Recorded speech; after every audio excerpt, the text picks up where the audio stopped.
আমি প্রকাশ্যে ঘোষণা করছি, এলান করছি, আমি মৌলবাদী। আমি আবার বলছি আমি মৌলবাদী। আমি আবার বলছি আমি মুসলিম মৌলবাদী এবং গর্বিত মুসলিম মৌলবাদী।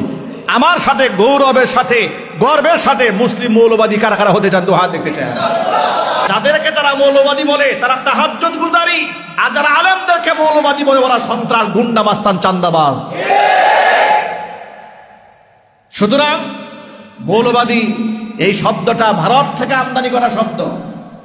বাংলাদেশি ইসলামপন্থীদেরকে দমানোর জন্য বিগত স্বৈরাচারীর আমলে মৌলবাদ মৌলবাদ মৌলবাদ বলে বলে আলেম ওলামা, দাড়ি, টুপি, পরহেজগার, মাদ্রাসার শিক্ষক, ছাত্র, মুফতি, মুহাদ্দিস, দিনদার ইমামদার ফকরিদেরকে শান্তি মতো নামাজও পড়তে দেয় নাই, মুখে দাড়িও রাখতে দেয় নাই, টুপিও রাখতে দেয় নাই, বুরকা পরা মহিলাদেরকে রাস্তাঘাট থেকে ধরে জঙ্গি মামলায় ফাঁসিয়ে দিয়েছে। কথা বলেন ঠিক কিনা বলেন? আবার সেই স্বৈরাচারের পথেই বাংলাদেশের কিছু রাজনীতিবিদ ইদানিং দেখতে পাচ্ছি আবার মৌলবাদের সেই পুরাতন গান নতুন করে গাওয়া শুরু করেছে।